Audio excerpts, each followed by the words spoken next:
She never imagined a peaceful afternoon at her father's woodworking shop would become the most terrifying moment of her life. The thunderous roar of motorcycle engines echoed through Millbrook Valley, and within minutes, Emily Mitchell found herself cornered by the most feared motorcycle gang in the Pacific Northwest. The Iron Wolves had left a trail of broken businesses and shattered lives across 3 states, and now their massive leader was stalking toward her with predatory intent. But what these dangerous men didn't know, what no one in this quiet mountain town suspected, was that her gentle, soft-spoken father was about to demonstrate why Delta Force operators were considered the deadliest soldiers on Earth. Autumn air carried the sweet scent of freshly cut pine through the open doors of Mitchell's custom woodcraft. Emily worked with practiced precision, her hands steady as she applied the final coat of finish to what would become someone's family heirloom. At 24, she had inherited her father's eye for detail and his patience with fine craftsmanship.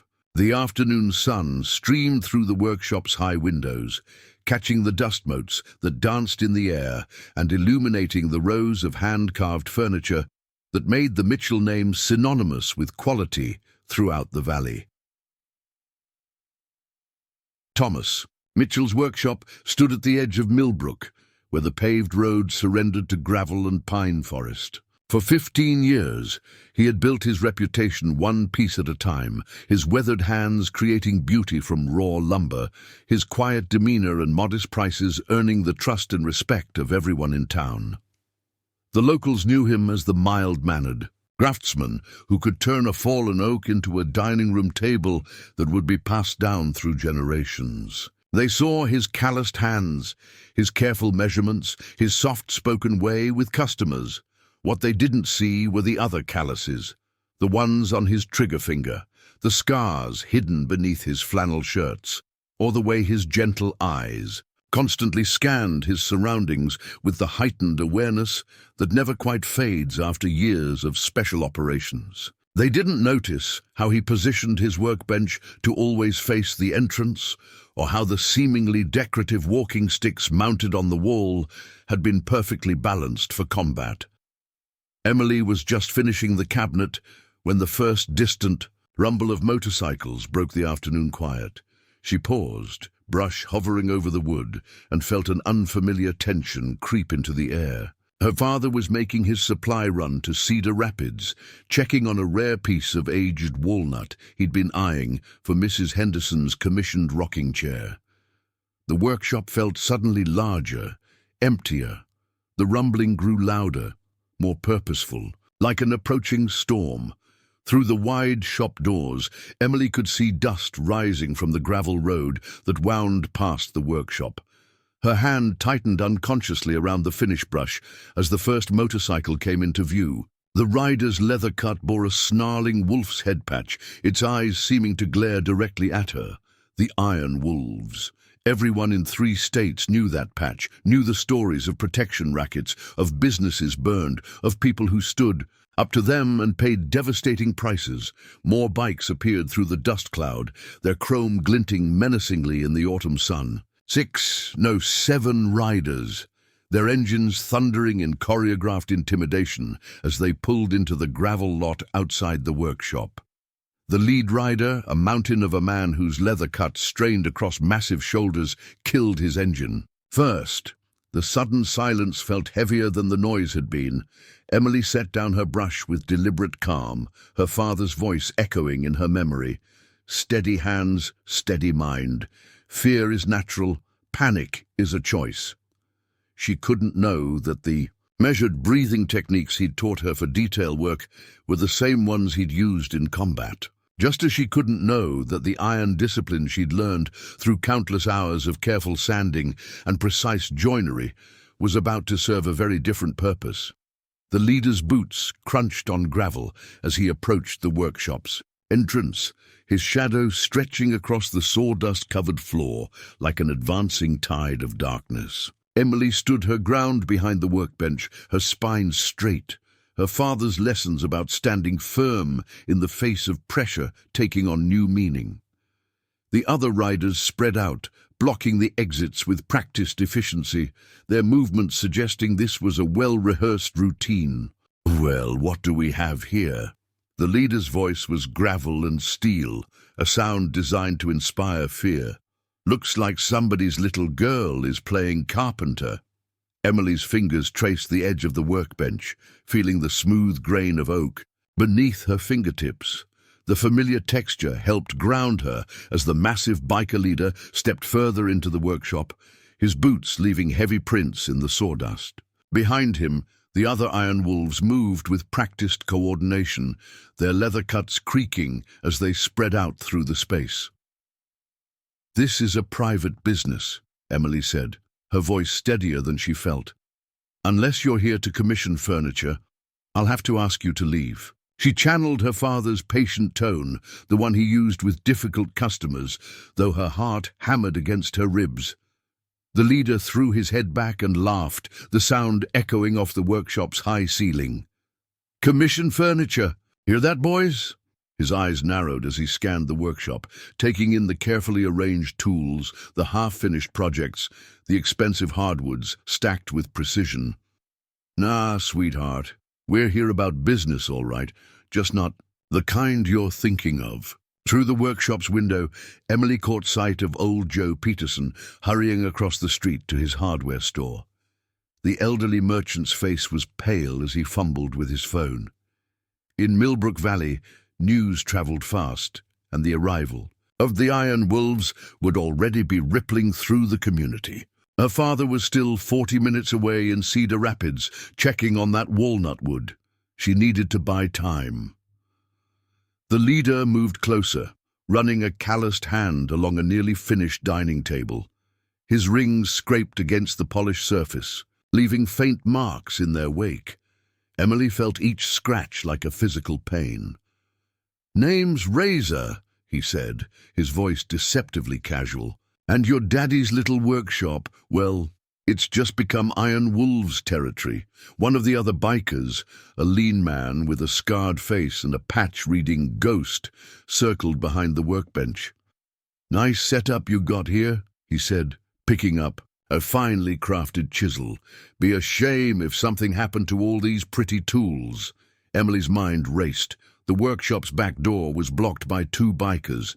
The main entrance was covered by Razor and two others. The side door that led to the lumber storage was her only clear path, but running wasn't an option, not with her father's entire life's work at stake. "My father will be back soon," she said, forcing confidence into her voice. "He's just making a supply run." Razor's smile widened, showing teeth that gleamed too white against his weathered face. "Perfect timing. We can explain to him how things work around here now. See, Millbrook Valley's growing, and the Iron Wolves, we're growing with it. Your daddy's shop, it's going to help fund that growth."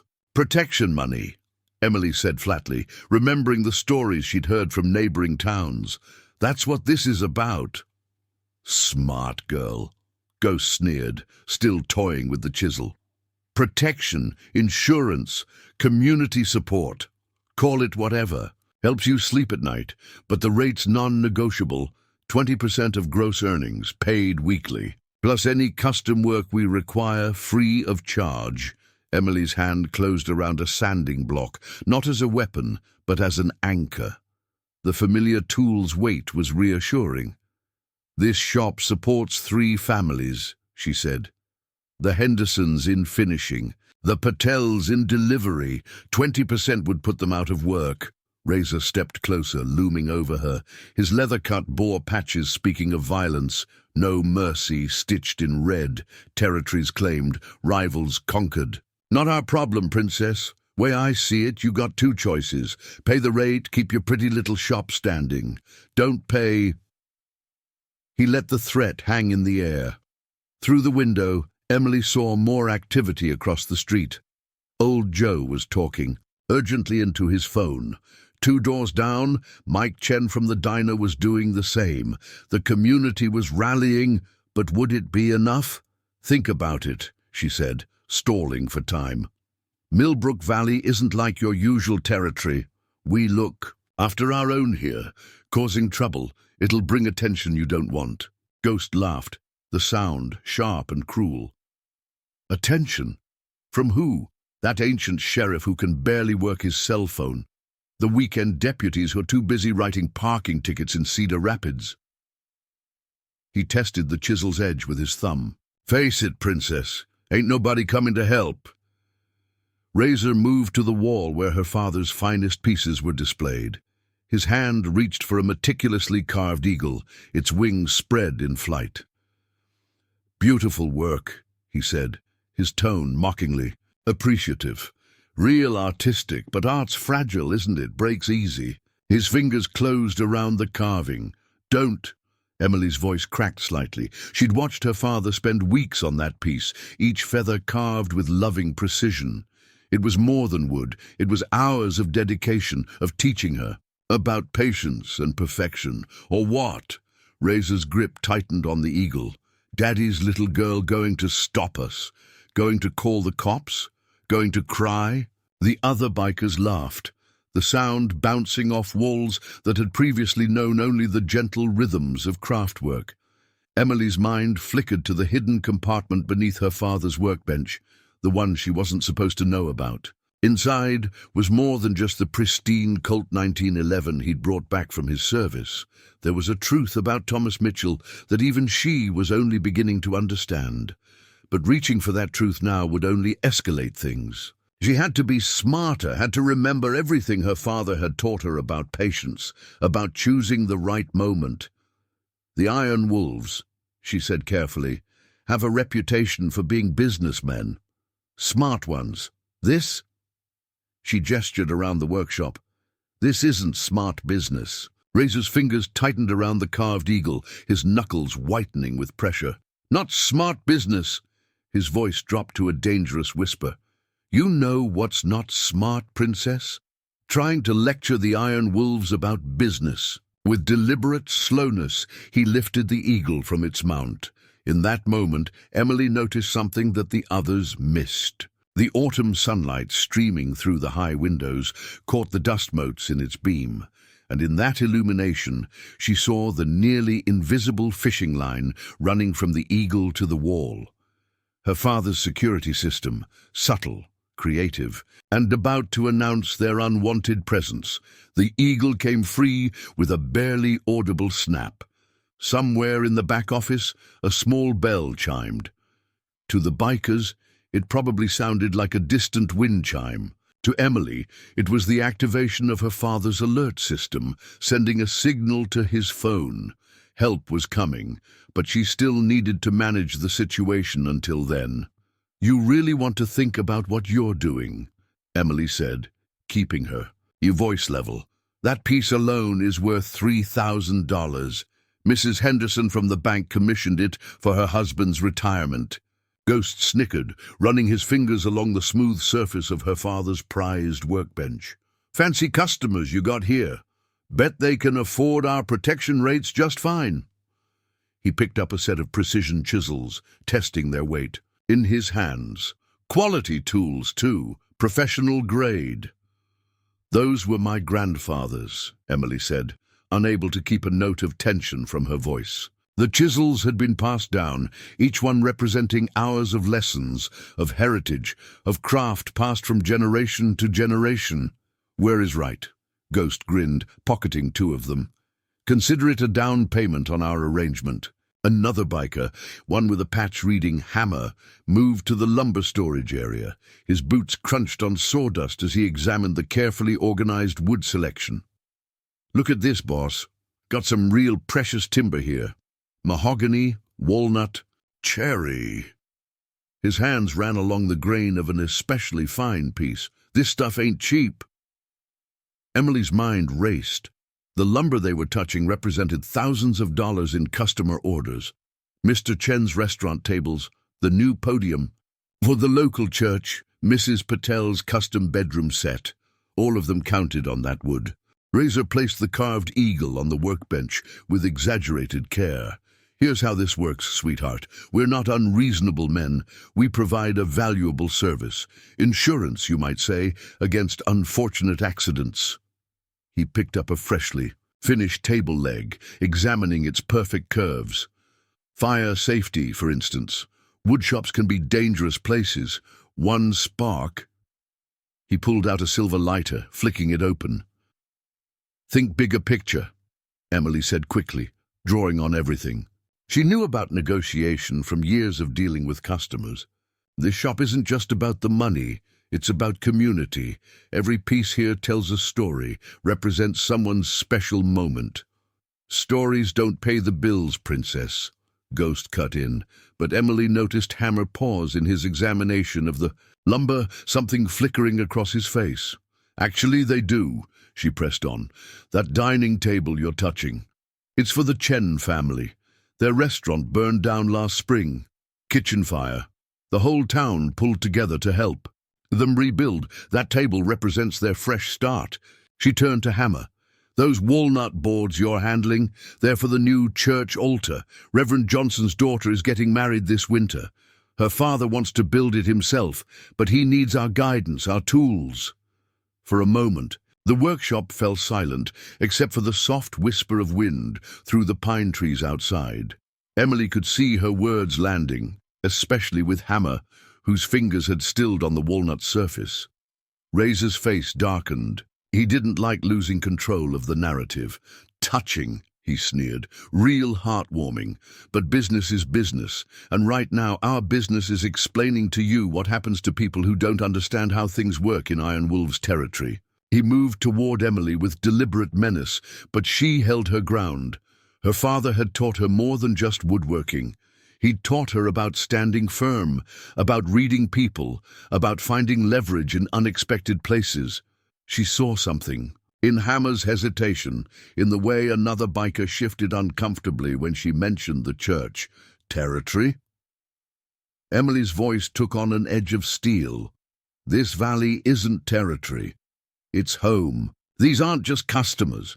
They're neighbors, friends, family. Every piece in this shop carries their hopes, their celebrations, their memories.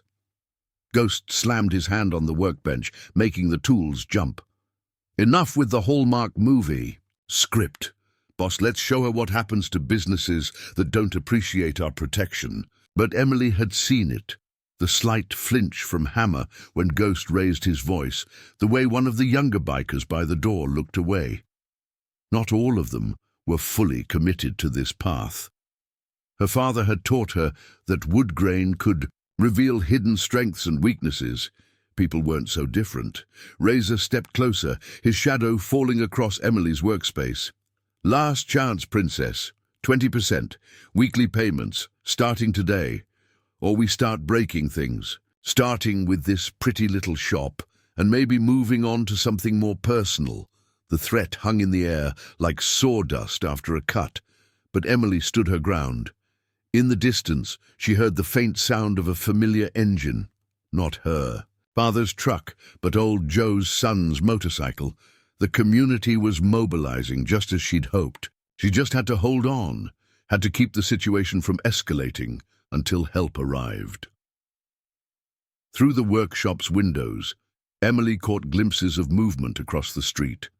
Old Joe's son, Tommy, had parked his motorcycle strategically at the corner, his presence a silent message of solidarity. More vehicles were gathering. Mr. Chen's delivery van, the Henderson boys' trucks, faces both familiar and determined. But the Iron Wolves remained focused on their intimidation, unaware of the community rallying beyond their sight. "You know what I think," Razor said, his voice dropping to a dangerous purr. "I think Daddy's little girl needs a demonstration." He reached for a half-finished rocking chair, its joints still fresh with glue. Sometimes things just fall apart. Emily's eyes flickered to the wall behind him, where her father's most prized possession hung seemingly forgotten.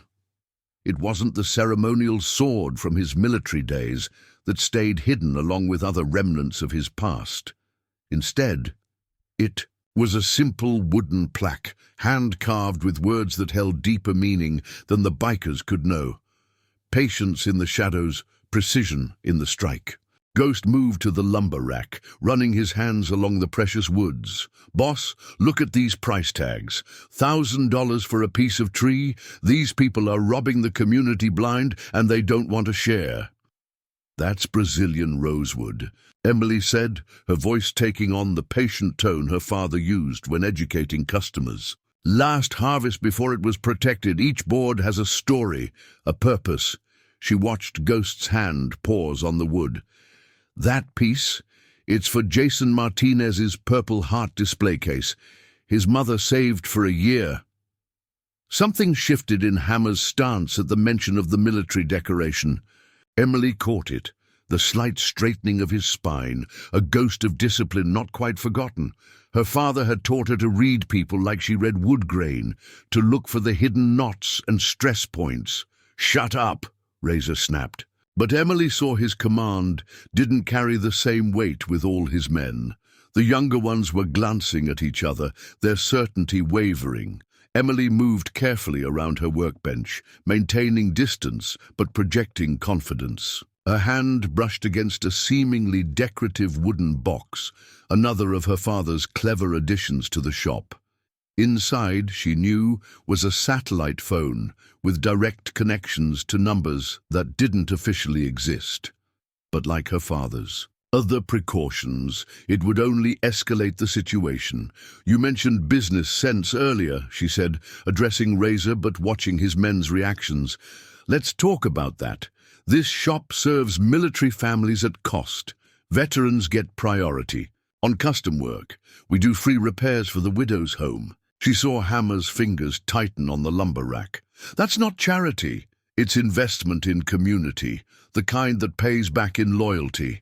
Outside, more vehicles were arriving. Emily could hear the low rumble of engines, the murmur of gathering voices. But the iron wolves were too focused on their intimidation to notice the changing situation beyond the workshop walls. Razor grabbed a chisel from the workbench, testing its edge with his thumb. "Loyalty. Let me educate you about loyalty, Princess. Loyalty is what happens when people understand consequences." He drove the chisel into the surface of the newly finished cabinet, leaving a deep gouge in the perfect finish. Emily flinched at the damage, but held her ground. The cabinet had been a commission for a military retirement ceremony, something she noted deliberately. That was for Colonel Richard's retirement next month. 30 years of service. The words hit home with some of the bikers. One of the younger ones by the door shifted his weight uncomfortably. Another looked away from the damaged piece. Even Ghost's perpetual sneer faltered slightly. "Boss," Hammer said quietly, Maybe you should shut your mouth," Razor snarled, rounding on his subordinate. "Getting soft over some sob stories about veterans. This is business." The workshop fell silent, except for the distant sound of vehicles and voices outside. In that silence, Emily heard something else, the distinctive rumble of Old Joe's ancient truck pulling up to the hardware store. The community wasn't just gathering, they were organizing. "Your business model needs work," Emily said, drawing Razor's attention back to her. "Fear only works until people have nothing left to lose, or until they find something stronger to believe in." Razor's face contorted with rage. He grabbed Emily's arm, his fingers digging into her flesh. "Let me explain something to you, Princess. In about 10 minutes, your precious shop is going to have a tragic accident. Insurance won't cover it, bank won't help, and all these wonderful community members you keep talking about? They'll learn what happens when..." The sound of a phone ringing cut through the tension, not a modern ringtone, but the harsh trill of an old-style military satellite phone. The wooden box on Emily's workbench was vibrating slightly. For a moment, everyone stared at the box. Emily knew who was calling. Her father's alert system would have notified him the moment the eagle was moved. The phone would be his way of assessing the situation before arriving. "Someone's popular," Ghost sneered, reaching for the box. "I wouldn't," Emily warned, but it wasn't fear in her voice. It was the same tone her father used when customers ignored his advice about wood grain and stress points, the tone that said consequences were coming, as natural and unstoppable as gravity. Ghost's hand closed around the wooden box, just as the phone stopped ringing. The sudden silence felt heavier than the ring had been. Emily watched his fingers trace the intricate joinery, the seamless dovetails that her father had crafted with military precision. Like everything else in the shop, the box's beauty hid layers of purpose. "Fancy toy box," Ghost sneered, attempting to pry it open. The box remained stubbornly sealed, its hidden mechanism resisting his efforts. "What's the matter, Princess? Daddy doesn't trust you with the combination?" Emily's mind flashed to the morning her father had shown her how to open it, his calloused hands guiding hers through the sequence of pressure points, his voice quiet but intense. "Sometimes the best defense is hidden in plain sight, honey. Like this box, beautiful enough to be overlooked, strong enough when it matters."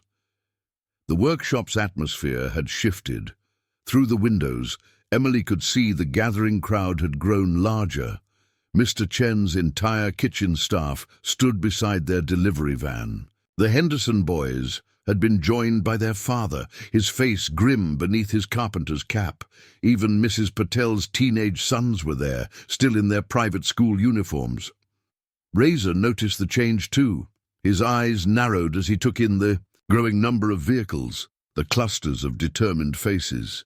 "Making quite a spectacle here, Princess, bringing out the whole town to watch your shop burn." "Bold strategy." "Community," Emily replied, her voice steady. "That's what you don't understand about Millbrook Valley. We look after our own." A harsh laugh escaped Ghost's lips as he gave up on the box, shoving it aside. "Look after your own? With what?" "A bunch of housewives and shopkeepers." He gestured to the gathering crowd. "You think these people scare us?" The satellite phone rang again, its trill more insistent this time. Emily knew her father's patterns, knew this would be his last warning call before taking action. The Iron Wolves didn't realize it, but the countdown had already begun. Hammer shifted uneasily, his eyes moving between the crowd outside and the still ringing phone. "Boss, maybe we should reconsider. This is getting complicated." "Complicated?" Razor's voice cracked like a whip. "The only thing complicated here is how you've all gone soft over some girl's fairy tales about community." He grabbed Emily's arm again, harder this time. "Let me simplify things." The phone fell silent once. More. Emily felt the change in the air, like the pressure drop before a storm. Her father had taught her to read the signs. In wood, in weather, in people. Everything was telling her the situation was about to break. Through the workshop's open doors came the sound of motorcycles, not the Iron Wolves' bikes, but others. Old Joe's son Tommy had been busy. The rumble grew louder as more riders appeared, filling the street with the controlled roar of engines. Veterans from 3 counties, Emily realized, recognizing the patches on their leather jackets. Her father's network responding to the community's call. "Looks like this just got interesting," Ghost muttered, his earlier bravado wavering slightly. Emily caught movement at the back of the crowd.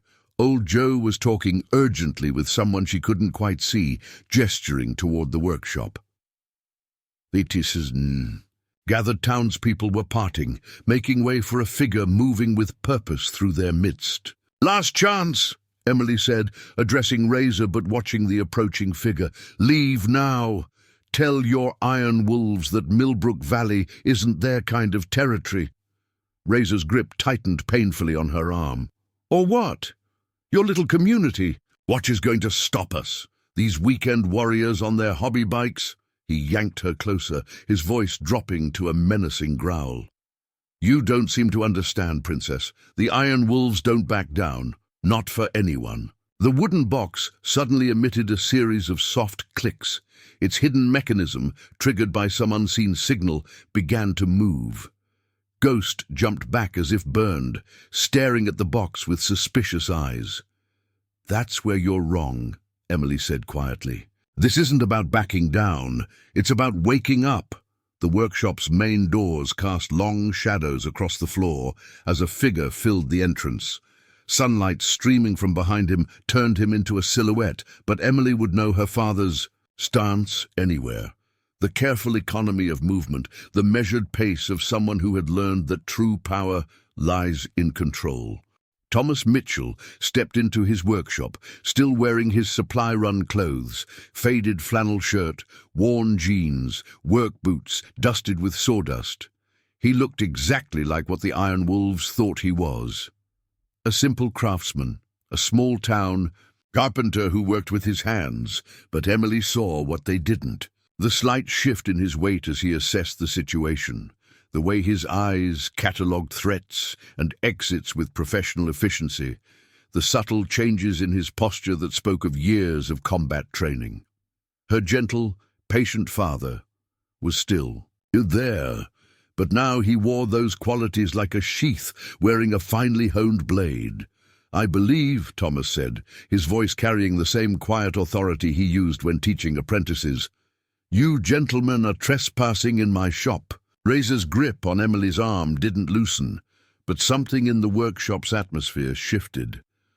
Thomas Mitchell's presence filled the space in a way that had nothing to do with physical size.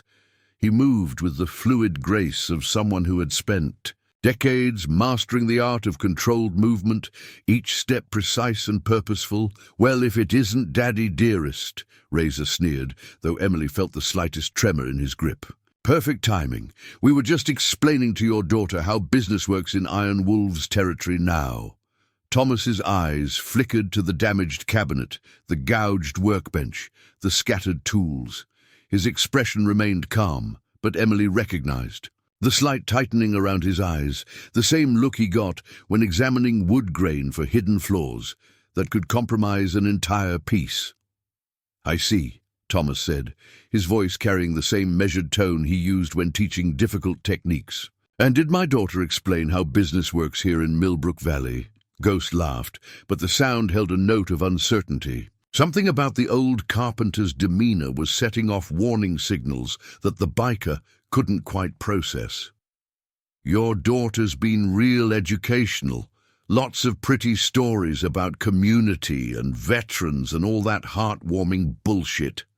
"Language," Thomas corrected mildly, as if he were addressing an unruly apprentice rather than a dangerous criminal. "There are better ways to express yourself." He moved closer, his steps soundless despite his work boots. "Now about that grip you have on my daughter's arm." Razor's fingers tightened defiantly. "Or what, old man? You'll sand us to death?" The other bikers laughed, but Emily noticed Hammer's eyes narrow, studying Thomas's movement with growing concern. "Interesting choice of words," Thomas said, stopping at precisely calculated distance. "Death, such a final solution when there are so many better options." His eyes met Emily's, and she saw the slight nod, the same signal he used when teaching. To release pressure on delicate joints, Emily moved exactly as she'd been taught, turning into Razor's grip rather than pulling away. The biker's hold broke with surprising ease, leaving him off balance. She stepped clear, moving to the workbench with practiced efficiency. "You shouldn't have done that," Razor snarled, reaching for her again. His hand never made it. Thomas's movement was so smooth, so precise, that it took everyone a moment to realize what had happened. Suddenly, Razor's arm was locked in a grip that looked gentle, but made the massive biker's face contort with pain. "Joint work," Thomas explained conversationally, as if discussing woodworking technique.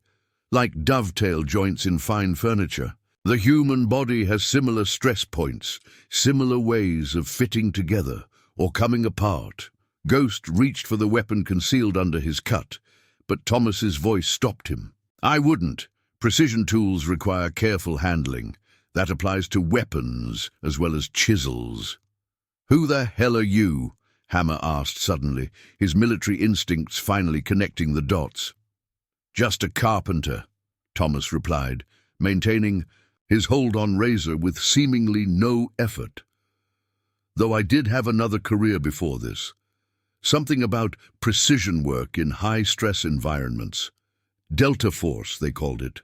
The workshop fell silent, except for Razor's strained breathing. The revelation landed like a perfectly placed chisel strike, splitting the Iron Wolf's confidence along its weakest grain. "Bullshit," Ghost spat, but his hand had moved away from his weapon. "September 2003, Kandahar Province," Thomas continued, his voice still conversational. "Your patch, Ghost. 7th Group Special Forces, wasn't it? Before you lost your way. That scar on your neck, that's from the ambush near the poppy fields. I remember because my team was the one that pulled your unit out." Ghost's face went pale. "Holy shit, you're the Ghost Maker. The one they said could appear and disappear like a shadow, take out entire enemy positions without a sound." Thomas sighed slightly. "We all had dramatic nicknames back then. I preferred to focus on the work itself, like carpentry. The satisfaction is in the precision, the perfect execution of each step." His grip adjusted slightly, causing Razor to gasp. "Speaking of steps, you gentlemen have made several poor ones today." Through the workshop windows, Emily could see the gathered crowd had grown even larger. More veterans had arrived, their bikes lined up alongside the Iron Wolf's machines, but they weren't moving in, weren't interfering. They recognized what was happening inside the workshop, one of their own handling a situation with the control and precision that only came from years of elite training. "You damaged custom pieces," Thomas continued, his tone remaining educational. "Threatened my daughter, attempted to extort my business." With each point, his grip shifted minutely, demonstrating a mastery of pressure points that had nothing to do with woodworking. "In Delta, we learned that every action has consequences. The trick is choosing the right ones." Hammer was the first to back away, his military background letting him read the situation clearly. "Boss, we need to reconsider. This isn't just some small-town carpenter. This is—" He swallowed hard. "This is way above our pay grade." Thomas's eyes met Razor's, and for the first time, the biker leader saw what lurked behind the carpenter's gentle demeanor, the razor-sharp focus of a man who had spent years perfecting the art of controlled violence in defense of others. "So," Thomas said quietly, "shall we discuss how business really works in Millbrook Valley?" Razor tried to twist free, his face flushing with effort, but Thomas's grip remained as immovable as aged oak. The elite operator's decades of training were evident in every subtle adjustment, every controlled response to his opponent's movements. "First lesson," Thomas said, his voice carrying the same patient tone he used when teaching apprentices about wood grain, "is about understanding material properties. Whether it's hardwood or human bodies, everything has its breaking point." He adjusted his hold slightly, causing Razor to inhale sharply. "But breaking isn't always the best solution." Ghost took a half-step forward, his hand twitching toward his concealed weapon again. Thomas's eyes flicked to him, the movement barely perceptible. "Second lesson, choosing the right tools for the job. That 9mm under your cut? Like using a chainsaw for detail work. Messy, inefficient." With fluid grace, Thomas guided Razor into a controlled descent to his knees. The movement looked almost gentle, like easing a cabinet door into perfect alignment. But the biker leader's face told a different story.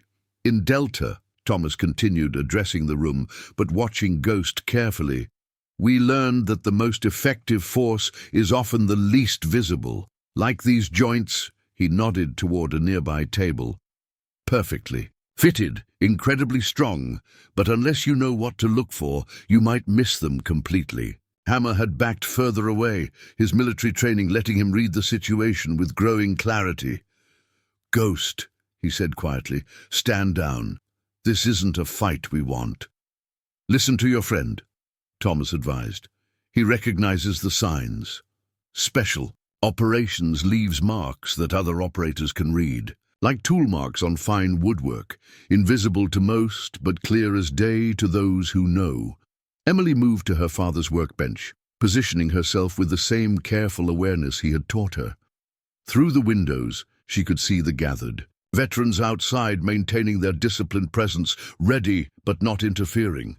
"You think this changes anything?" Razor managed through gritted teeth. "The iron wolves don't back down. We'll burn this whole valley to the ground." "No," Thomas said simply. "You won't." His grip shifted again, precise pressure causing Razor's bravado to dissolve into a pained gasp. "Because you're about to learn what real strength looks like. Not the kind that destroys. Anyone can break things. I'm talking about the strength that builds, that creates, that protects." Ghost's hand had moved away from his weapon, his earlier swagger replaced by growing uncertainty. "You don't know us, old man. Don't know what we're capable of." "Oh, but I do." Thomas's voice carried a hint of sadness now. "I know exactly what you're capable of, because I've seen it before. Young warriors who lose their way, who mistake intimidation for strength, who forget what they were meant to be." He looked at Hammer, recognition passing between them.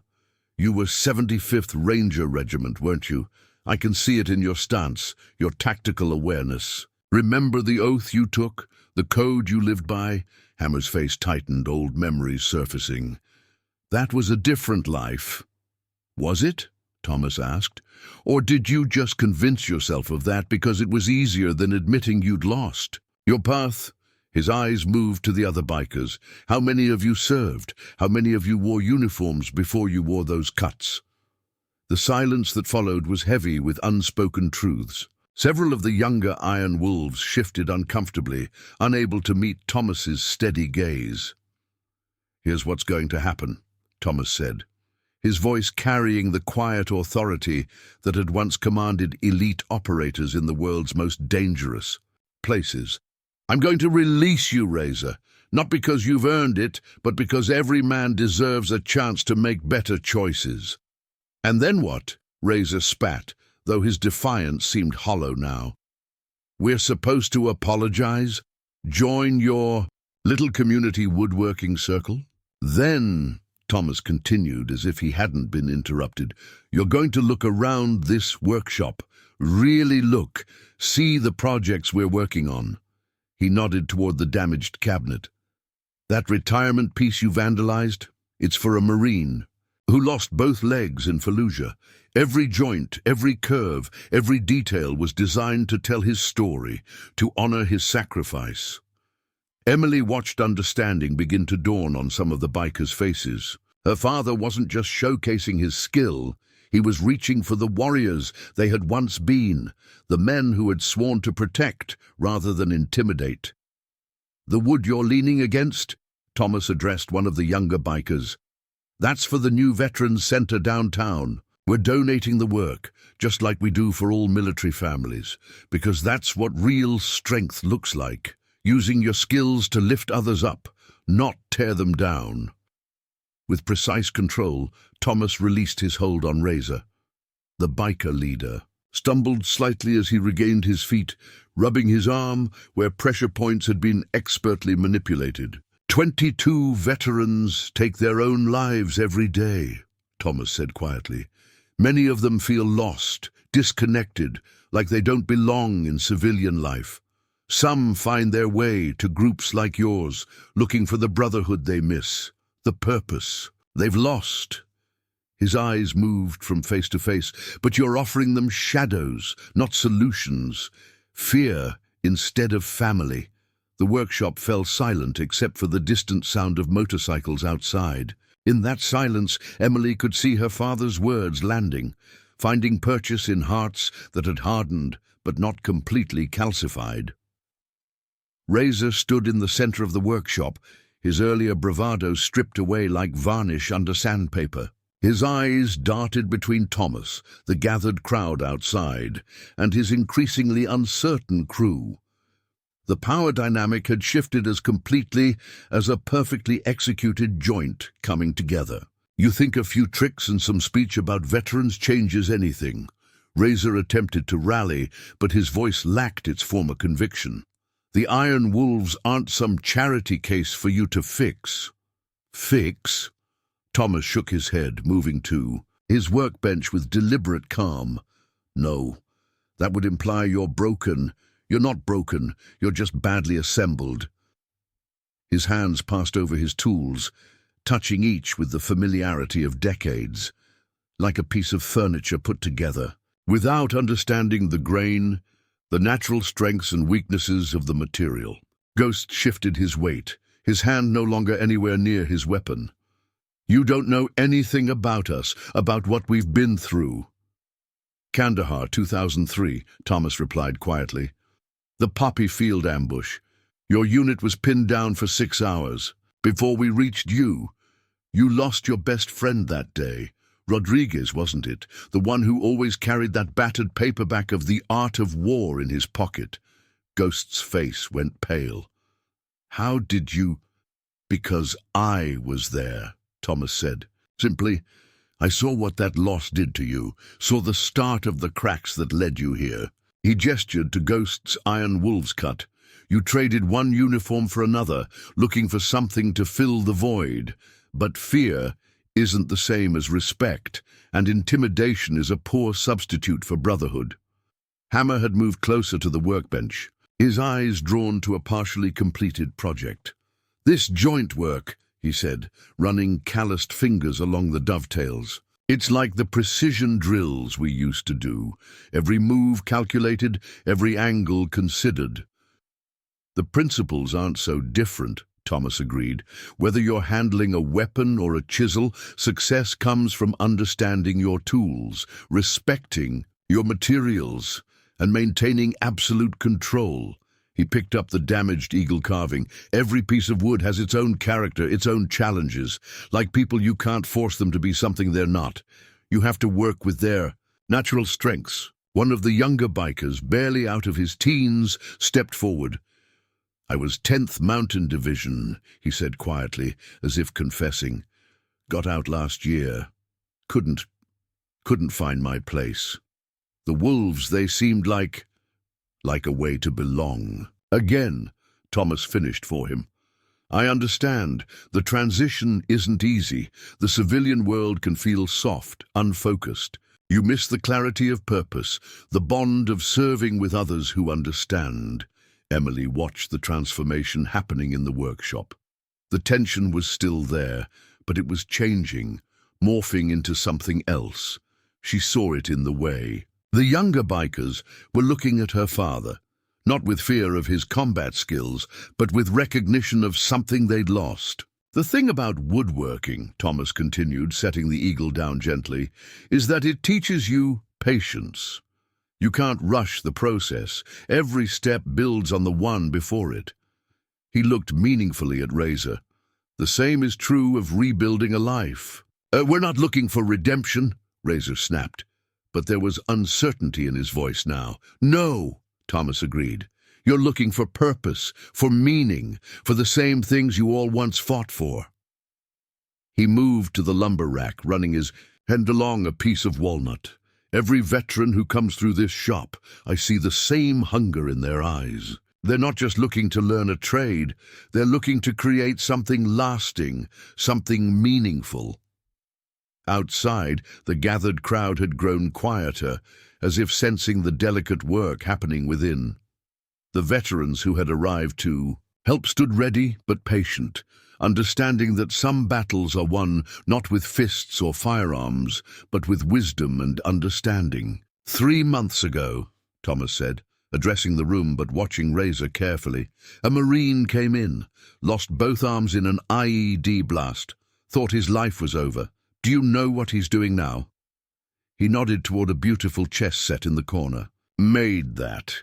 Every piece carved with prosthetic arms we modified right here in this shop. Found his purpose again, one cut at a time. Ghost moved to the chess set, studying the intricate details. This is incredible work. That's what this shop really is, Emily added, picking up her father's thread. It's not just about making furniture, it's about rebuilding lives, one piece at a time. Thomas turned to Razor, his stance relaxed but ready. So here's your real choice. Not about territory or protection money, not about strength or weakness. It's about who you want to be. The man who destroys things, or the man who creates them? The one who intimidates, or the one who inspires? The workshop fell silent as his words sank in. Through the windows, the afternoon sun cast long shadows across the floor, highlighting the sawdust that had settled during the confrontation. In that golden light, the Iron Wolves' fearsome appearance seemed to fade, revealing what lay beneath: lost soldiers looking for a way home. Through the workshop's open doors came the sound of more vehicles arriving. Old Joe's son Tommy had returned with reinforcements, not just more veterans, but familiar faces from all over Millbrook Valley. Mr. Chen's entire extended family stood shoulder to shoulder with the Henderson clan. Mrs. Patel's boys had been joined by their uncles. The community wasn't just gathering, it was uniting. "Look at them," Thomas said softly, gesturing to the crowd outside. "Every one of them has a story that's passed through this workshop. Every piece we've made carries part of their journey." He turned to the Iron Wolves, his eyes finding each man in turn. "Just like each of you carries your own story, your own battles, your own scars." Hammer moved to the window, studying the gathered townspeople. His military training let him read the situation with professional clarity. "This isn't just about protecting a business, is it?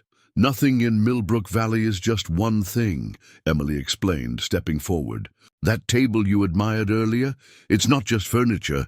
The man who commissioned it lost his son in Afghanistan. Every detail, every curve, every joint represents a memory they shared.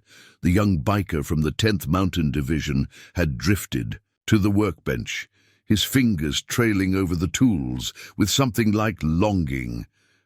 "We had a wood shop in our fob," he said quietly. "Used to make boxes for the guys to send stuff home in. It was peaceful." Thomas nodded in understanding.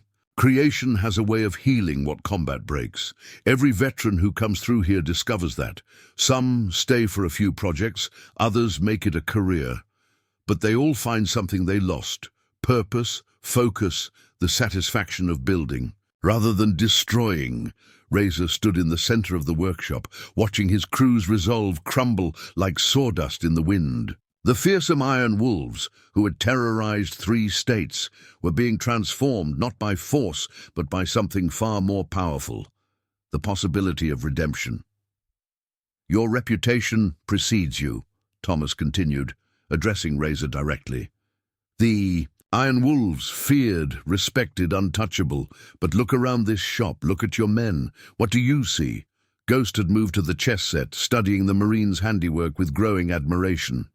"This craftsmanship, with prosthetics. How? Adaptation, innovation, persistence." Thomas picked up a specially modified chisel. "We designed tools to work with his limitations, created jigs to compensate for what he'd lost. But the real breakthrough, it came when he stopped seeing himself as broken and started seeing himself as rebuilt." The younger bikers had begun to shed their menacing poses, their genuine interest in the workshop's projects breaking through their practiced intimidation. One was examining the veteran's center blueprints with obvious expertise, his engineering training before deployment showing through. "I used to build schools," he admitted, tracing the plans with a finger. "Over there in the mountains, local materials, basic tools. Seeing kids' faces when they walked into a real classroom for the first time, that was something." The atmosphere in the workshop continued to shift. The tension hadn't disappeared, but it was transforming into something else. Anticipation, possibility, the potential for change. Emily moved to the damaged cabinet, running her hand along the gouged surface. "This can be repaired," she said, looking pointedly at Razor. "Most things can, with the right tools and enough patience." "The Iron Wolves don't need—" Razor began, but his voice faltered as Thomas raised a hand. "The Iron Wolves," Thomas interrupted, gently, "could be something different, something better. Your men have skills, training, discipline. Right now, they're using those abilities to tear things down. Imagine what they could build instead." Outside, the afternoon sun had begun its descent, casting long shadows through the workshop's windows. The gathered crowd remained, their presence a testament to community solidarity. Among them, the veteran bikers who had come to help stood, with parade ground straightness, their example a silent challenge to the Iron Wolves. "There's a veterans center being built downtown," Thomas said, his voice carrying the quiet authority that had once commanded elite operators. "It needs skilled hands, trained minds, men who understand what it means to serve something larger than themselves." He looked at each Iron Wolf in turn. "It needs warriors who remember why they first put on a uniform." The young engineer spoke up again, his voice stronger now. "Those support beams in the plans, they're not spec'd right for the load. If someone wanted to fix that—" "See?" Thomas smiled slightly. "Already thinking like a builder instead of a destroyer. That's what this shop does. Helps people remember who they were meant to be." Ghost had set down the chess piece he'd been examining, his face troubled with memory. "Rodriguez, he always said the hardest battle was coming home. Finding your place again." "He was right," Thomas agreed. "But you don't have to fight that battle alone. Look around you. This community, this shop, these people. They understand struggle, understand loss, understand what it means to rebuild."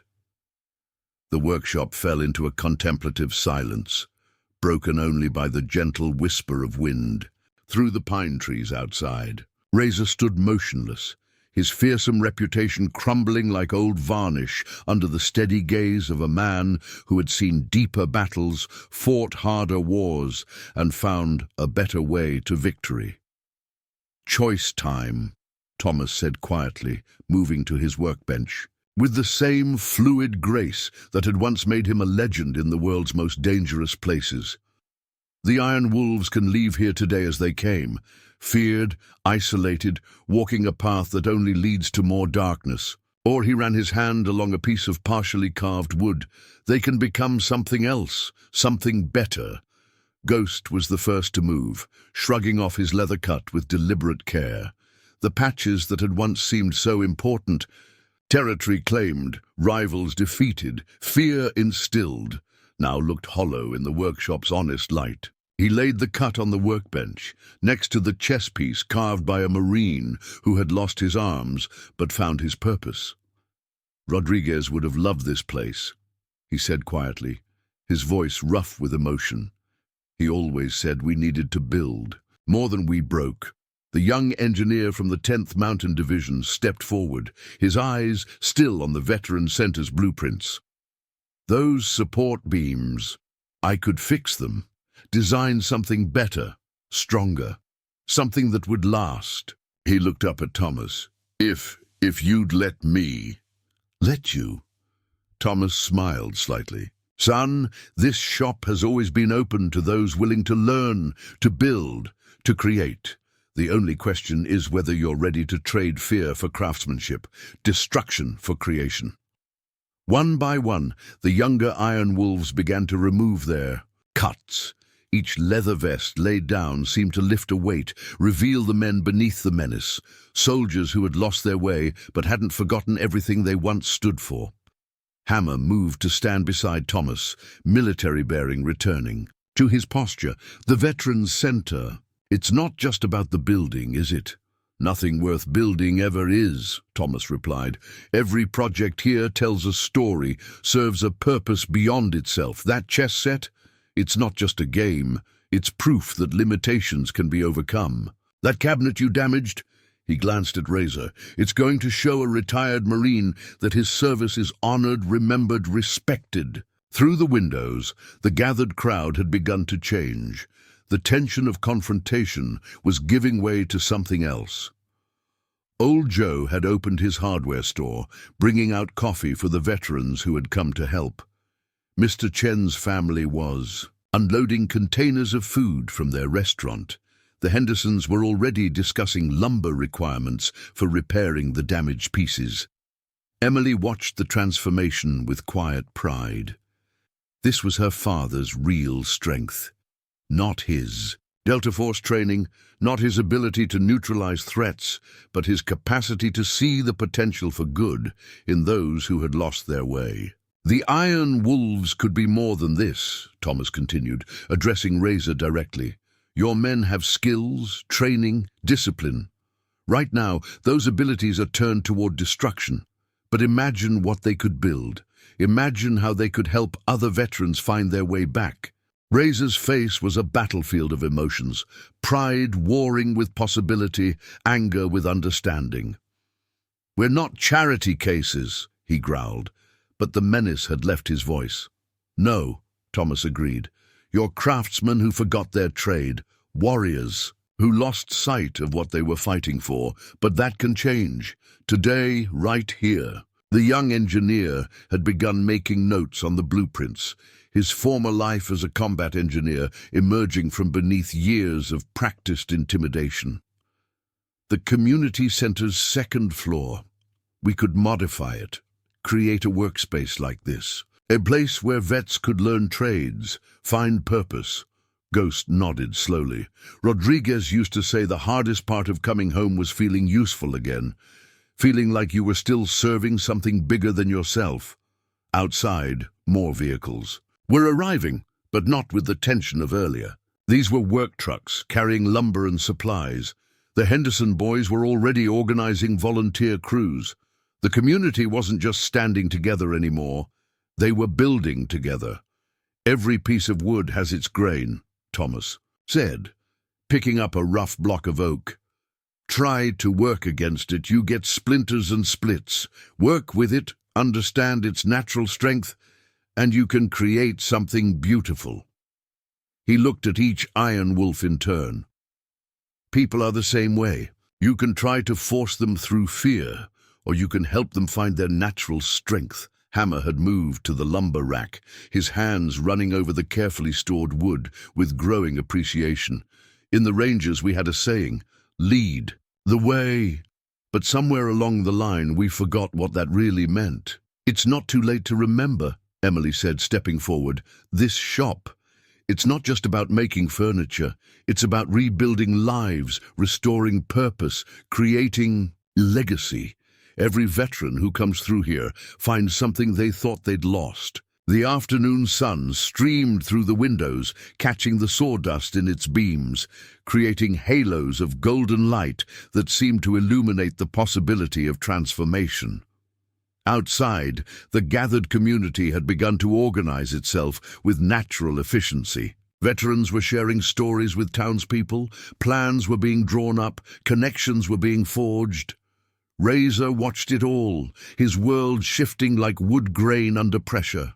The fearsome reputation he'd built, the terror he'd inspired, suddenly seemed pale compared to the strength he saw in this united community, in these men finding their way back to who they were meant to be. Your choice, Thomas said quietly. But remember, true strength isn't in how many people fear you. It's in how many lives you can help rebuild. Ghost picked up the chess piece again, studying its intricate details. The Marine who made this, he thought his life was over when he lost his arms. He did, Thomas nodded, until he discovered that creation is stronger than loss, that purpose doesn't die with injury, that service can take many forms. The young engineer had spread the blueprints across a workbench, other Iron Wolves gathering around with growing interest. Their military training was emerging, logistics, planning, the desire to build something lasting. We could do this, the engineer said, his voice stronger now. Not just the center, but all of it. Help other vets find their way back like you're showing us. Use our skills for something that matters. Razor stood alone now, watching his fearsome Iron Wolves transform into something else, something that echoed who they had been before losing their way. The change wasn't just in their actions, but in their bearing, their purpose, their understanding of true strength. The wood you're holding, Thomas said to him gently, it's black walnut, one of the hardest, most stubborn materials we work with. But in the right hands, with the right guidance, it becomes something extraordinary. He paused, letting the metaphor sink in. The question is, are you ready to become something extraordinary? The workshop held its breath, watching Razor's internal struggle play out. The man who had led through fear and intimidation faced a choice between maintaining his power or discovering real strength. Slowly, deliberately, Razor removed his iron. Wolves cut. The leather felt heavier than ever as he laid it on the workbench, next to the others. "I was Force Recon," he said quietly, admitting it for the first time in years. Before all this. Used to build things too. Used to serve. Something bigger than myself." Thomas nodded, understanding in his eyes. "Welcome home, Marine," he said softly. "Now, let's build something worthy of who you really are." 3 months after the day that changed everything, Thomas Mitchell's workshop hummed with a different kind of energy. The autumn morning light streamed through windows that had been expanded and renovated, illuminating a space transformed not just physically, but in purpose and spirit. Emily stood at her workbench, watching the scene unfold with quiet pride. Where once there had been fear and tension, now there was purpose and creation. The former Iron Wolves had traded their leather cuts for work aprons, their intimidating scowls for focused concentration. Ghost, his scarred face intent with concentration, was teaching a group of veterans the intricate art of inlay work. His hands, once used for violence, now moved with delicate precision as he demonstrated how to fit pieces of contrasting wood into perfectly carved recesses. "Like this," he said softly to a young Marine recently returned from overseas. "The grain tells you where it wants to go. You don't force it, you listen to it, work with it." The same hands that had once threatened destruction were now creating beauty, finding redemption in craftsmanship. Across the workshop, Hammer had set up a specialized station for veterans with prosthetic limbs. His military engineering background, combined with Thomas's expertise, had led to innovations in adaptive tools that were drawing attention from rehabilitation centers across the country. "Balance and leverage," he explained to a group of interested observers from the VA. "Every tool can be modified, every technique adapted. The key is understanding that limitation isn't the same as impossibility." The young engineer from 10th Mountain Division, now the project manager for the Veterans Center downtown, spread blueprints across a planning table. The building was taking shape ahead of schedule, its design incorporating elements of both functionality and healing. "We've modified the original plans," he explained to Thomas, pointing out the changes. "Added a meditation garden here, with benches the woodworking program will create. Each piece will tell a veteran's story, become part of the healing process." Thomas moved through the workshop with the same quiet grace that had once made him legendary in combat zones. But now his expertise was focused on creation rather than conflict, on building rather than breaking. He stopped at each station, offering guidance, support, and the understanding that only comes from walking the same difficult path. "Your joints are getting tighter," he told Razor, who was meticulously working on a rocking chair. The former Iron Wolf's leader had thrown himself into learning the craft with the same intensity he'd once directed toward intimidation. "You're starting to feel the wood rather than just working it." Razor nodded, his face showing the peace that comes with purposeful work. "Never thought I'd find this again," he said quietly. "The feeling of serving something bigger than myself, of creating instead of destroying." The workshop had expanded both physically and in purpose. The wall between the main space and the lumber storage had been removed, creating a larger area that now housed both traditional woodworking stations and dedicated spaces for veteran rehabilitation programs. Emily watched a group of former Iron Wolves carefully unloading a delivery of premium hardwood. Their military precision and teamwork, once used for intimidation, now served a higher purpose. Each board was handled with respect, understanding that it would become part of someone's healing journey. "Remember when they first came here?"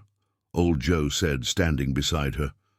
The hardware store owner had become a regular presence, his shop, now specializing in tools and supplies for the veterans' programs. "Never thought I'd see the day when the Iron Wolves would become Millbrook Valley's guardian angels." He wasn't exaggerating. The transformation had rippled out far beyond the workshop. The former gang members had become pillars of the community, using their strength and organization for protection rather than extortion. They helped elderly residents with home repairs, provided security for community events, and most importantly, created a support network for veterans struggling to find their place. Through the window, Emily could see, "Remember when they first came here?" Old Joe said, standing beside her. The hardware store owner had become a regular presence, his shop now specializing in tools and supplies for the veterans' programs. "Never thought I'd see the day when the Iron Wolves would become Millbrook Valley's guardian angels." He wasn't exaggerating. The transformation had rippled out far beyond the workshop. The former gang members had become pillars of the community, using their strength and organization for protection rather than extortion. They helped elderly residents with home repairs, provided security for community events, and most importantly, created a support network for veterans struggling to find their place. Through the window, Emily could see the Veterans Center rising. Downtown, its construction had become a symbol of community unity. Local businesses donated materials, townspeople volunteered time, and the former Iron Wolves provided the skilled labor and leadership that kept the project moving forward. "Your father," Old Joe continued, watching Thomas guide a veteran through a particularly challenging dovetail joint. "He didn't just stop them that day. He showed them who they could be, showed all of us, really." The workshop's doors stood open to the crisp autumn air, and through them came the sound of motorcycles. But now, instead of bringing tension, the rumble brought smiles. The bikes belonged to the veteran outreach program the former Iron Wolves had established, bringing new veterans to the workshop, offering them a chance to find their way back through craftsmanship and community. Ghost looked up from his inlay work as the new arrivals entered. His eyes, once hard with remembered trauma, now held the steady calm of someone who had found his purpose. "Welcome home, brothers," he called out, the greeting carrying weight beyond its simple words. The new veterans, still carrying the tight posture and wary eyes of recent deployment, looked around the workshop with a mixture of confusion and hope. They saw the specialized tools, the adapted workstations, the peaceful focus on the faces of men who understood their struggles. "Take your time," Thomas said, approaching them with the quiet confidence that had once commanded elite operators. "Look around, ask questions. Everyone here has walked the path you're on. Everyone here understands the journey back." Emily moved to her father's side, watching the newcomers begin to relax as they were welcomed into this unique community. One of them, a young soldier with a prosthetic leg, was already drawn to Hammer's adaptive tool station, his eyes lighting up with possibility. "Never gets old, does it?" she asked softly. Thomas shook his head, pride evident in his expression. "Every veteran who walks through those doors is carrying something heavy. Our job isn't to take that burden away, it's to show them how to reshape it into something beautiful, something purposeful." The workshop continued its gentle rhythm of creation and healing. The sound of tools, the scent of fresh-cut wood, the quiet conversations between men who had found their way back from the edge. It all blended into a symphony of redemption. Razor approached them, wiping sawdust from his hands. The rocking chair he was building had taken shape, its lines flowing with natural grace. "Got a call from another chapter up north," he said. "They've heard what we're doing here. Want to know if we can help them set up something similar?" Thomas nodded, understanding the implications. The transformation that had begun in his workshop was spreading, offering hope to other lost warriors. "The world needs more builders," he said simply. "Show them the way." 6 months after the confrontation that changed Millbrook Valley forever, the grand opening of the Veterans Support and Training Center drew crowds from 3 states. The building stood as a testament to transformation. Not just of wood and stone, but of hearts and purposes. Its walls, built by hands that had once threatened the community, now sheltered those seeking to rebuild their lives. Thomas Mitchell stood at the podium, his quiet presence commanding attention without demanding it. The same qualities that had once made him an elite Delta operator now served a different mission. Behind him, the former Iron Wolves stood at parade rest, their leather cuts replaced by clothes that spoke of honest work and renewed purpose.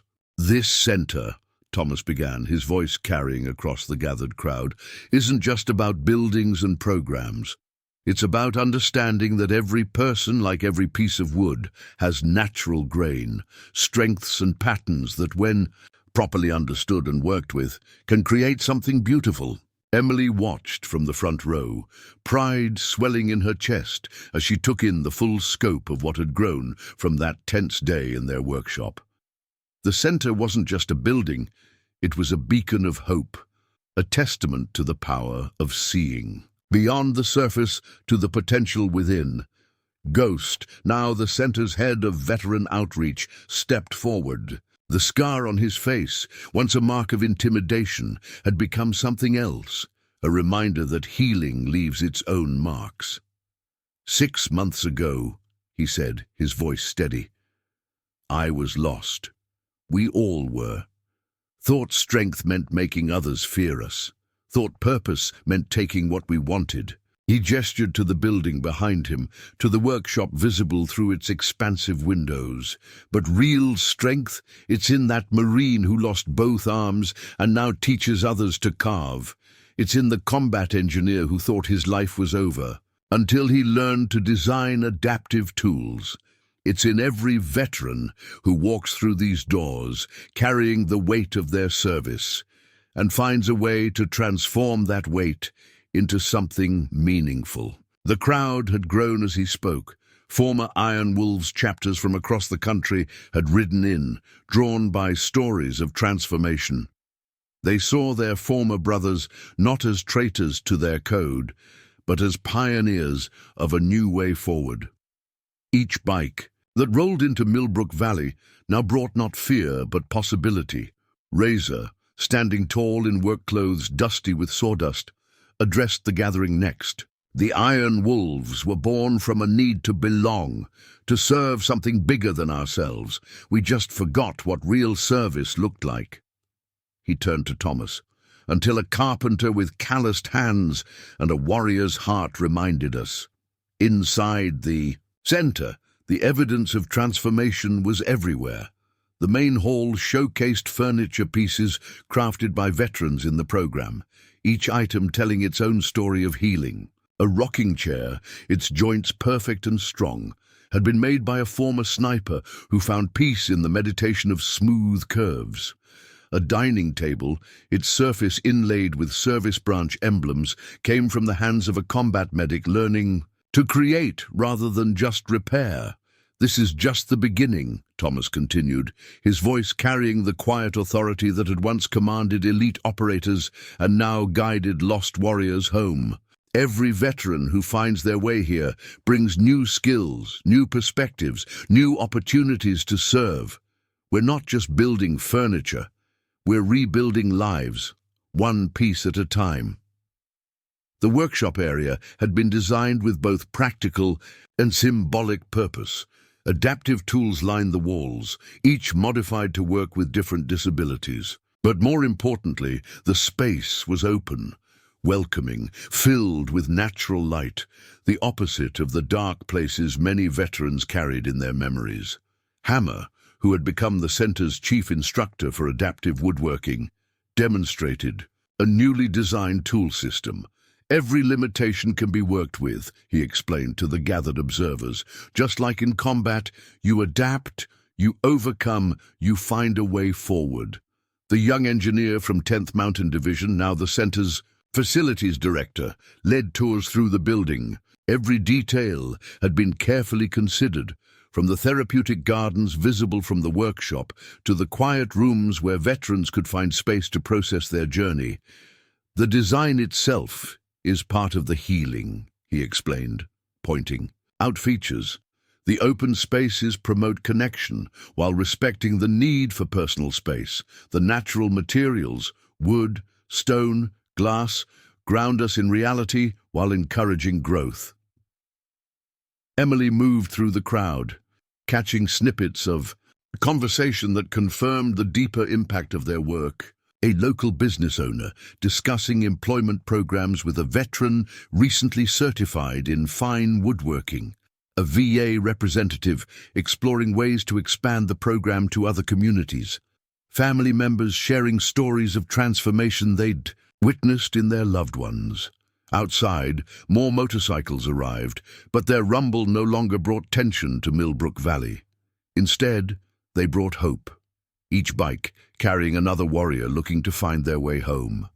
The Iron Wolves had transformed from a symbol of fear to one of redemption, their strength now directed toward protection and support rather than intimidation.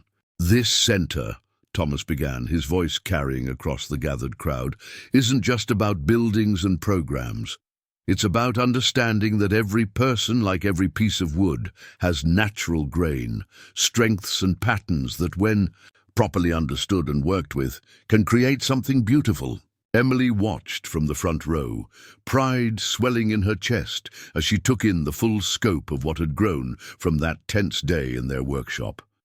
The center wasn't just a building, it was a beacon of hope, a testament to the power of seeing. Beyond the surface to the potential within. Ghost, now the center's head of veteran outreach, stepped forward. The scar on his face, once a mark of intimidation, had become something else, a reminder that healing leaves its own marks. 6 months ago, he said, his voice steady, I was lost. We all were. Thought strength meant making others fear us. Thought purpose meant taking what we wanted. He gestured to the building behind him, to the workshop visible through its expansive windows. But real strength, it's in that Marine who lost both arms and now teaches others to carve. It's in the combat engineer who thought his life was over, until he learned to design adaptive tools. It's in every veteran who walks through these doors, carrying the weight of their service, and finds a way to transform that weight into something meaningful. The crowd had grown as he spoke. Former Iron Wolves chapters from across the country had ridden in, drawn by stories of transformation. They saw their former brothers not as traitors to their code, but as pioneers of a new way forward. Each bike that rolled into Millbrook Valley now brought not fear but possibility. Razor, standing tall in work clothes dusty with sawdust, addressed the gathering next. The Iron Wolves were born from a need to belong, to serve something bigger than ourselves. We just forgot what real service looked like. He turned to Thomas, until a carpenter with calloused hands and a warrior's heart reminded us. Inside the center, the evidence of transformation was everywhere. The main hall showcased furniture pieces crafted by veterans in the program, each item telling its own story of healing. A rocking chair, its joints perfect and strong, had been made by a former sniper who found peace in the meditation of smooth curves. A dining table, its surface inlaid with service branch emblems, came from the hands of a combat medic learning to create rather than just repair. This is just the beginning, Thomas continued, his voice carrying the quiet authority that had once commanded elite operators and now guided lost warriors home. Every veteran who finds their way here brings new skills, new perspectives, new opportunities to serve. We're not just building furniture, we're rebuilding lives, one piece at a time. The workshop area had been designed with both practical and symbolic purpose. Adaptive tools lined the walls, each modified to work with different disabilities. But more importantly, the space was open, welcoming, filled with natural light, the opposite of the dark places many veterans carried in their memories. Hammer, who had become the center's chief instructor for adaptive woodworking, demonstrated a newly designed tool system. Every limitation can be worked with, he explained to the gathered observers. Just like in combat, you adapt, you overcome, you find a way forward. The young engineer from 10th Mountain Division, now the center's facilities director, led tours through the building. Every detail had been carefully considered, from the therapeutic gardens visible from the workshop to the quiet rooms where veterans could find space to process their journey. The design itself is part of the healing, he explained, pointing out features. The open spaces promote connection while respecting the need for personal space. The natural materials, wood, stone, glass, ground us in reality while encouraging growth. Emily moved through the crowd, catching snippets of conversation that confirmed the deeper impact of their work. A local business owner discussing employment programs with a veteran recently certified in fine woodworking. A VA representative exploring ways to expand the program to other communities. Family members sharing stories of transformation they'd witnessed in their loved ones. Outside, more motorcycles arrived, but their rumble no longer brought tension to Millbrook Valley. Instead, they brought hope, each bike carrying another warrior looking to find their way home. The Iron Wolves had transformed from a symbol of fear to one of redemption, their strength now directed toward protection and support rather than intimidation. Ghost's hands stilled on his project. Rodriguez, his fallen brother from that fateful day in Kandahar, the one whose memory had helped spark his transformation. The woman approached, tears in her eyes, but a smile on her face. "I had to come," she said, showing them the photo. It showed a young Rodriguez working with wood, his hands crafting something with careful precision. "My son, he loved working with his hands. When I heard about what you're doing here, about how you're helping veterans find their way back, I knew I had to see it." Thomas guided her through the workshop, showing her how her son's memory lived on in every veteran who found healing through creation. Ghost joined them, sharing stories of her son's courage, his wisdom, his understanding that the hardest battle was often coming home. Emily watched as Mrs. Rodriguez handed Ghost a worn paperback, her son's copy of The Art of War, that he'd carried in Kandahar. "He would want you to have this," she said softly. "You've honored his memory by helping others find their way." Outside, the rumble of motorcycles announced another arrival. But in Millbrook Valley, that sound no longer brought tension. Instead, it carried hope. Each bike that rolled in might bring another lost warrior looking to transform their life, another veteran seeking to trade combat skills for craftsman's tools. The workshop had become more than a business, more than a training center. It was a beacon, drawing wounded warriors from across the country. Each piece of furniture that left their shop told a story of transformation. Each veteran who found their way through their doors discovered that their strength could build instead of break. "You know what I've learned," Razor said, watching a group of newly arrived veterans tour the facility. "Real power isn't in making people fear you. It's in showing them they don't have to fear themselves." Thomas nodded, understanding, flowing between warriors who had found a better way to serve. "Every piece of wood has its story," he said, "its scars, its grain, its hidden strength. People are the same. Our job isn't to force them into shapes they weren't meant to be. It's to help them discover their natural grain, their true purpose." The morning light filled the workshop, catching the sawdust that danced in the air like memories of battles past and victories yet to come. Emily watched her father move among the workbenches, sharing the wisdom that had transformed not just the Iron Wolves, but an entire community's understanding of strength. A young veteran working on his first project, called Thomas Over, worried about a mistake in his joinery. "I messed it up," he said, frustration evident in his voice. "Can't seem to get anything right since coming back." Thomas studied the joint with patient eyes. "See this?" He pointed to where the wood had splintered slightly. "This isn't failure. This is the wood teaching us about itself. Every mistake is a lesson, every setback a chance to learn. In Delta Force, we learned that the strongest warriors weren't those who never failed. They were the ones who learned from every failure." The lesson carried across the workshop, touching veterans at various stages of their journey. Some were just beginning, their hands still uncertain on the tools. Others had progressed to teaching, finding healing in helping others find their way. Each one carried their own battles, their own scars, but here they found a path forward through creation and purpose. Mrs. Rodriguez moved through the space, touching the tools, breathing in the scent of fresh-cut wood. "My son would have loved this place," she said softly. "He always said the world needed more builders." "He was right," Ghost replied, carefully placing the gifted book beside his workstation. "And every veteran who finds their way here helps build something bigger than themselves. Your son's wisdom lives on in that truth."